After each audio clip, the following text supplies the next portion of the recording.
My name is Mike Bucci. My company's K&M of Virginia. My company does two things. One is we develop and launch unique products into multiple markets. The other thing that I do is I help inventors who are looking to bring their product ideas to market under the brand name of Start Living the American Dream. I've written a book on that subject. The book is a guide to help inventors who have that idea but don't know what to do. And it walks them through in each area, whether it's product development, protecting their product, sourcing, or marketing and sales, what they need to be thinking about, what they need to be doing.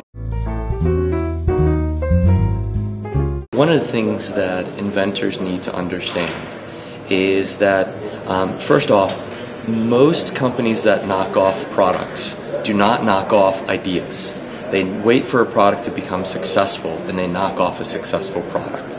So, not that it hasn't happened, but it's extremely rare for ideas to be stolen and launched by other companies, where it's extremely common, or much more common, for companies to look and see what products are successful and replicate those products. The second thing to understand is you want to be very careful about managing your costs for protecting your product while you're trying to determine if it's commercially feasible. So in that, you want to secure some level of protections up front, generally a provisional patent or a patent pending status for your product. Then you need to focus on, is it commercially viable, and understanding how many customers will buy it, how much they'll pay you, and what's it going to cost to get it made. Then later, if your product does become successful, it's important to understand that you could choose to try and protect or get IP protections in every country in the world. That is generally extremely expensive and prohibitively expensive for most inventors. What I generally recommend is for inventors to focus on the markets where they're going to sell their product and focus on protecting the product in those markets so that they can keep infringers from stealing their customers. What that does is two things.